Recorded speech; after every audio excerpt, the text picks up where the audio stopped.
We will look at another key theme at Article 19 strategy, which is challenges brought to freedom of expression by digital technologies. And we'll do this through the focus on Middle East and North Africa region, MENA region. At Article 19, we are very proud of our digital work, and it's, as Tom said and I already mentioned, part of our expression agenda strategy. And our work on digital issues is complex. We work to ensure that the infrastructure, technology infrastructure, is based on freedom of expression standards. We are also fighting the censorship online, be it from the governments or from the corporations. And we also work with individuals, communities, and groups that are using digital technology to advance and exercise the right to freedom of expression. Welcome, everybody. Article 19 MENA digital program has developed different strategies to deal with the complex and often incoherent internet policies of governments in the MENA region. From analyzing the laws that affect freedom of expression online, to monitoring censorship online, the creation of national coalitions to defend internet rights, publishing reports and researches on online repression, publishing reports and research on how online behaviors affect human rights defenders, developing short videos, games online, etc., etc. I will not stop before mentioning one of the most inspiring projects we have in the MENA region, a project led by the Iran team with great partners in the countries where we work, and which combines the efforts of technology and human rights organizations to build strong, diverse community. Mahsa who lead the MENA session, is one member of this great Iran team, and she will come with the rest of the panelists. Thank you. So I'm really excited to be discussing this project that's been ongoing for the past 2 years, and it's been going in collaboration with some of the partners you see with us on stage right now. There's some partners who aren't with us because of other commitments. Suda Rod is in Cambodia. Our other Egyptian partner is actually on her way as we speak, giving this panel a sense of excitement that is a little bit unusual, who hopefully she'll join us as we are talking. And so this has been going on for 2 years. It's been the brainchild of my colleague Afsaneh, who can't be here or be the public face of our work because of security reasons. And I'm really excited. We just announced the partnership with Grindr. So we have Jack Harrison Quintana with us, who's the director of Grindr for Equality, which is a division of Grindr that works for justice and equality in the LGBTQ community. And he's been one of the tireless partners on this to make sure that the policies and changes necessary on these tools being used by the LGBTQ community have been in place. We also have Dia Kayali from Witness, who's the manager of technology and advocacy there. We also have Ali Hamedani from BBC. He is a journalist who's been reporting on the LGBTQ community in Iran, from Iran. In fact, he was the first journalist to make a documentary about the LGBTQ community in Iran the same year that the former president Mahmoud Ahmadinejad declared that there were no homosexuals in Iran. Like I said, our Dalia from the Egyptian Initiative for Personal Rights is running late. What really grounds this discussion is the fact that in the past few months, Egypt has been doing this crackdown on the LGBTQ community following the flowing of the rainbow flag at the Mashru Leila concert in Cairo. And so they've been at the forefront of this, and there's a bigger concern for this topic right now, and I'm hoping Jack can elaborate a little bit about why we're here talking about LGBTQ dating apps. So Grindr has been around for almost 9 years, and it was the first geolocation-based dating app in existence. Some people like to say that we are, the gay Tinder, but in fact, all of the straight dating apps came after us and are the straight versions of us. And essentially, if you can imagine logging into an app and then seeing squares on your screen with people's faces or other pictures, especially in a more dangerous place, that represents people and gives you a little bit of a window into who they are and why you might want to start talking to them. Now, in addition to being used for dating, especially when we're talking about places like in the Middle East and North Africa, these platforms actually become a much broader community space. When there aren't brick and mortar spaces to go to, like gay bars or gay sports leagues, like I know that we have in the U.S. and the U.K., we find that people actually get jobs on Grindr, especially if you're facing a lot of employment discrimination. People find their friends and really go about filling all of their community needs online. And that's why it's especially important, I think, to protect these spaces from our point of view, in terms of human rights, because it provides so many different needs and because it's also used to attack us. I wanted to also ask Ali about the view inside of Iran, which has its own particular situation. These tools are censored. The community is also isolated. So can you tell us the risks that the LGBTQ community Well, I'm going to faces? reveal my age because back then, when I was living in Iran, I remember the early 2000s. It was the internet, like early internet age, and I remember that we didn't have anything else. As you said, we didn't have any pub, any bar, nothing. So the only place that we had and we found was Yahoo Messenger. So we made our groups on Yahoo Messenger and we used to talk, but the internet speed was really bad. So we couldn't send each other photos. We couldn't use webcams, for example. So it was a blind dating, basically. But I mean, when the Grindr came as the first app, it became really popular. At the very first stage, it was not under the regime's radar in Iran because the Iranian government is quite hostile when it comes to LGBT people. If they want to follow the law, they can execute you because of being gay, and they can put you in prison because of being lesbian, or they can force you to change your gender to become a woman or a proper man. So you can imagine it can be really dangerous. When it comes to these dangers, there are two different dangers because of the hostile approach of the regime. The first problem with these apps and dating apps, although they are really, really popular, as you said, they are filtered, so people should breach the law, install one VPN to be able to get access to these kind of apps. So this is the first step. And then having the app on your mobile phone is the other thing. But there are so many people on the app who are not LGBT, but they are there to haunt you. First, they might not be from the authorities, but they're just criminals. They want to haunt you. They want to blackmail you because they can't imagine if I date somebody on Grindr and he happens to be a criminal, I cannot go to the authorities and say, listen, you have to support me. This gentleman came to me to date me, but now he's asking for money, for example. The other thing is the authorities themselves, because they have their own spies working on Grindr. They are not actively arresting people, to my knowledge, but what happened to myself was, when I was arrested because of being a journalist working for the BBC inside Iran, at some point they showed a profile of me on a dating website and said, listen, we have this from you. And the picture there was a year old. So I was like, okay. So I was observed for 1 year. So it is a dangerous environment, but that doesn't mean that people are not using it.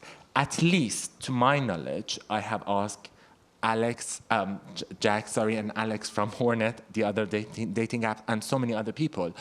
At least more than 50,000 people are using these apps inside the country, which shows the importance of these dating apps as well as the potential dangers. Yeah. So it's a space that is being used despite the risks. Mm-hmm. Now, because we can't tell people to stop using these apps, what are the responsibilities of these companies, which I think Dia has the right expertise to answer? Yeah, so, one of the things that you might regularly hear when people talk about the dangers of online platforms is, well, if it's so dangerous, why are you using it? You hear this about Facebook, you hear this about dating apps. And realistically, The fact is that people are going to keep using the apps regardless, and companies know this. The apps exist for a reason, and they're particularly useful in certain places. For people who don't have apps, how are they going to meet people? They can and have been pushed back to old school style cruising, right? Going to parks, going to public places, going to places that are known as physical spaces where you can meet people. People did that when the danger of being arrested and being physically harmed was as great as the danger of being arrested and physically harmed on these apps. So the danger is not new. People taking those risks is not new. And the difference is that, the people who created the park, that's the government. They don't want you to be there in the first place. But these apps are encouraging people to use them, and so they do absolutely have the responsibility to take care for their users. They need to be thinking about what context they're being used in. Various countries, not apps that are coming from the United States need to be looking at the context of the countries they're being used in. And, take steps, and I think we're going to talk about what some of those steps should be. But they need to also go beyond warning users. That's a good first step, though, and that's something that we have seen.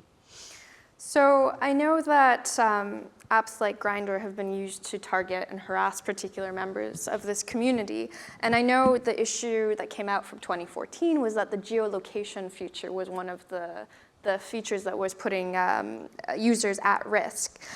What have you learned from recent attacks? What are the new threats that you're dealing with at Grindr?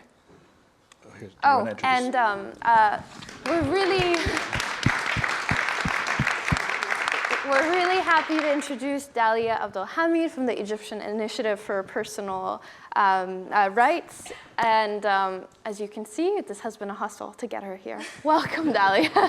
Hi, everyone. So we were just about to discuss the attacks that are happening on platforms like Grindr in places like Egypt. So if you take a breath, if you have a moment to catch your breath, please tell us about what's happening in Egypt and what threats are being faced.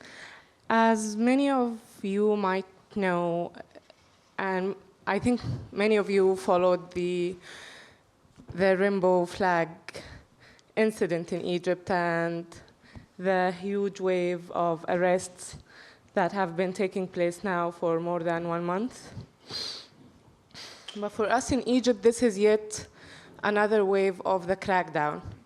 We have been documenting the crackdown on particularly gay people, gay men, and to a lesser extent, trans women for 4 years now. And we have just issued a report documenting these attacks, and I've got some copies with me. And basically, we have documented that the number of arrests for gay people increased during the past 4 years in 5 folds. So from the year 2000 to the year 2013, there was 189 person arrested, and just from the end of 2013 up until this moment, there are more than 300 persons arrested. And the basic technique in these arrests is the online entrapment, where police officers make fake profiles in the queer dating applications, and they start to entrap and lure gay people, and they are basically being paid to do sex chatting with people, and they agree on a place to meet, and then they arrest them in the street. And the law doesn't criminalize homosexuality per se, but we have a redundant enough and a vague enough article called The Practice of Habitual Debauchery, and it's being used against them, and people get imprisonment sentences reaching sometime to 11 and 12 years of imprisonment. So yeah, basically this is what's happening. So, Jack, how has your collaboration with individuals like Dahlia, who are on the ground, who are able to identify these threats, how have they helped you and Grindr kind of reevaluate the risks? First of all, I should say not only us, but also thanks to Article 19, who's really been convening a lot of groups from around the region, digital security experts, as well as the apps and sites to really think through this. We've really gotten to a place where our response is so much more robust and we're so much ready to respond, so much more ready to respond. So I think that, for example, when the Mashrou Leila concert happened, we had done so much to prepare for such an incident. We already knew who we would be contacting to make sure we were getting the messages from activists on the ground who would be able to give us the most up-to-date information to send out. We, had these relationships and strategies already in place. And I think that for me, that's been a huge success. Even though, we can't prevent everything from happening, I think that from our point of view, we're building towards a place where we have so many more tools to use. So speaking of the different tools, I want to go back to Iran, which is somewhere that I work on quite a bit. In Iran, we have kind of a different threat model and different tools where we have a lot of people congregating onto Telegram. Can you tell us a little bit about Telegram? So for Telegram is like, it's a chat app like WhatsApp, but it is very, very, very popular inside Iran because it has not been filtered. And there are some rumors that are saying that the government of Iran is actually supporting the Telegram company to have their own servers inside the country anywhere. For whatever reason, Telegram is a chat app which is very popular, and people can have their own groups on it. So LGBT people, because as I told you, these dating apps like your Grindr is filtered, so it is easier to move to something that is not filtered, and it is not illegal to have it on your phone, which is Telegram. So Telegram is a very popular chat app among LGBT people. They have their own groups, they talk. It's like they go in the group, they try to talk to other people, they try to identify other people, they try to find whatever matches them. That's where the problem starts, because the government is very well aware of all of these moves, so they are actively trying to trap people in these groups. They are people from the government who are actually, as you said, they are getting paid to sex chat with people on Telegram and try to make friend with them, try to make friend with the admin of that group, and try to make a kind of trust so they can have, even they co-admin the group with the poor admin, the real admin, so they can have access to all telephones, they can actually have access to private information, and that's how they arrested people. There are reports coming out of Iran that saying that the Telegram groups for LGBT people actually is becoming more and more dangerous every day, because the government is very well aware and they are working on these groups. So they are actually there is a presence of the government in these apps, the Telegram, and they can follow people. And it is manually, it's not like they digitally trace you. They actually say hello to you, make friend, and then they come after you. Yeah. What do you think the role of a company like Telegram should be with working with at-risk communities? Well, the first thing is, I mean, one of the things about Telegram, it is really vague that whether they are working with the Iranian regime or not, because there are lots of rumors saying that they are actually working with the Iranian government. It's a Russian-based company. But the other thing is, maybe they have to tell people, because it is not as difficult as it sounds for Telegram itself to understand, okay, this is an LGBT group, so why not have a kind of announcement or statement before you join to the Telegram group saying that, listen, although it is a digital space, but it is not as safe as you think, so be careful of who you are. But you know what? People inside Iran, especially the youngsters, are really good. They go back to old-fashioned way of identifying people, like when somebody chatters to somebody else, try to, okay, I'm going to meet somebody, I'm going to date somebody, but before I do that, I go to my own network, my own friends, and see if anybody knows the person I'm going to meet.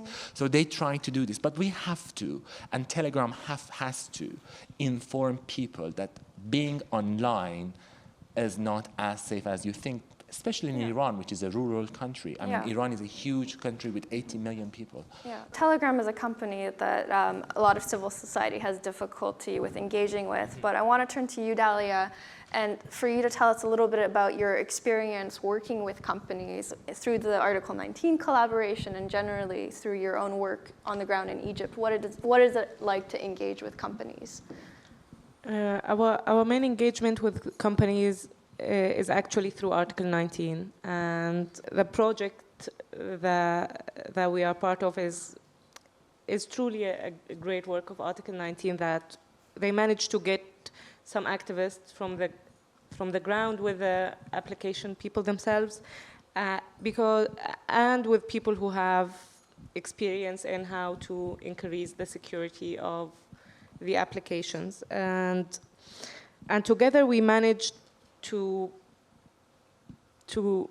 produce a comprehensive list of recommendations that we are still working on, but I think we provided what we had from the case files, like what strategies the police use specifically, how they use the chat, how they use the photos, because they capitalize on the prejudges.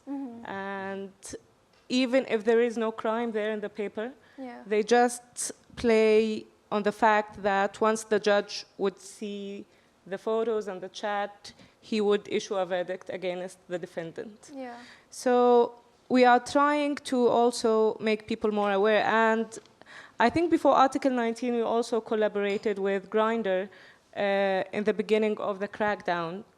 So we, with other grassroots activists from the LGBT community, drafted some kind of warning, and we distributed it through Grindr.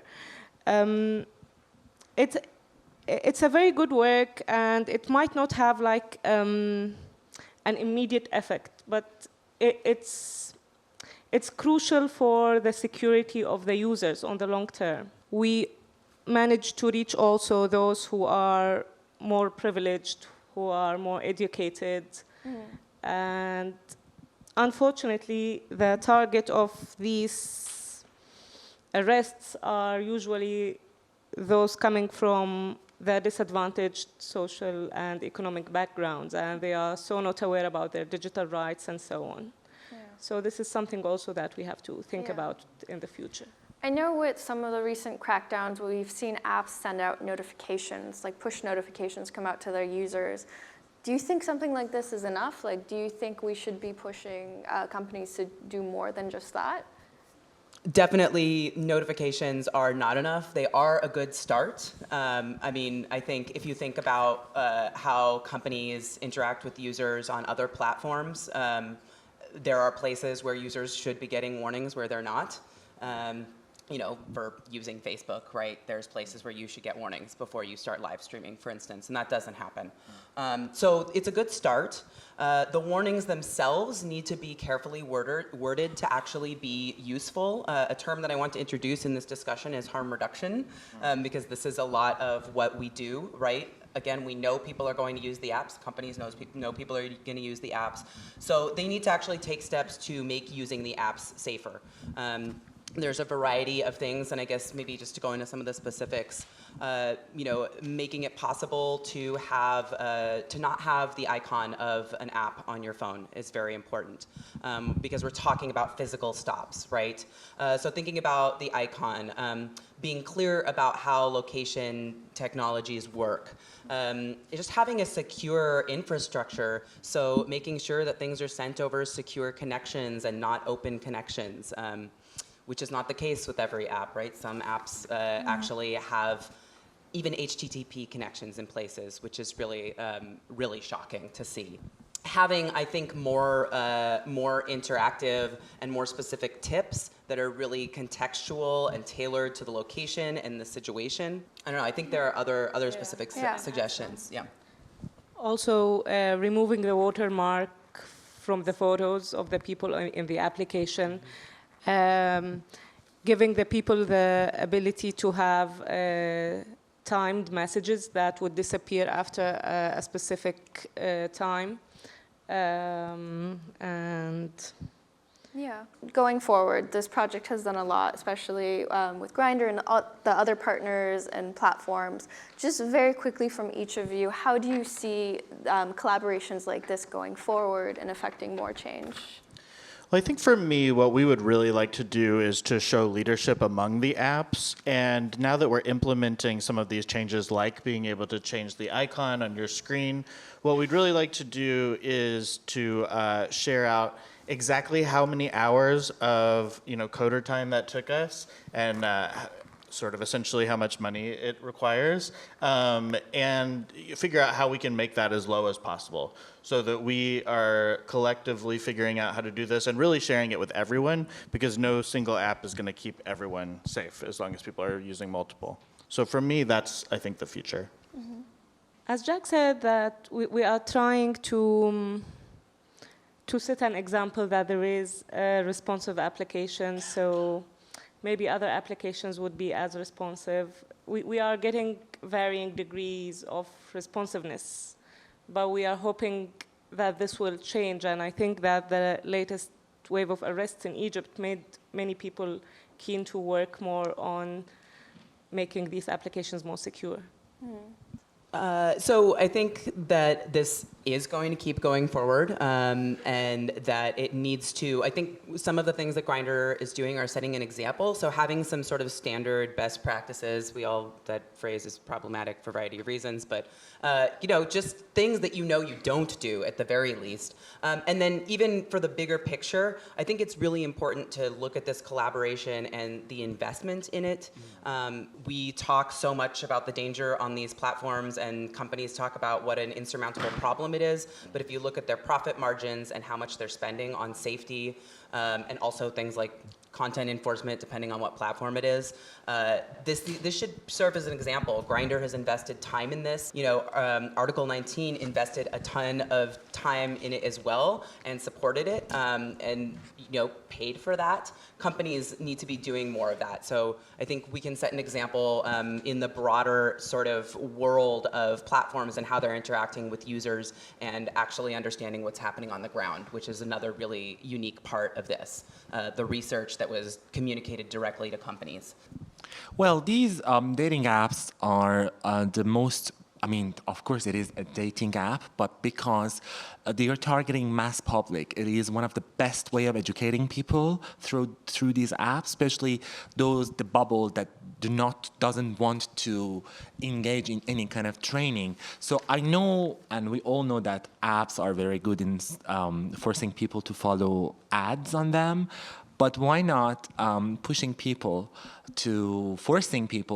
users to read just one page of a content, an educational content in their local language, so before using the app. So I think in this way, no matter where you are from or where you live, whether it is in Tehran or in a small tiny village in Afghanistan, you know what this app is and what dangers are.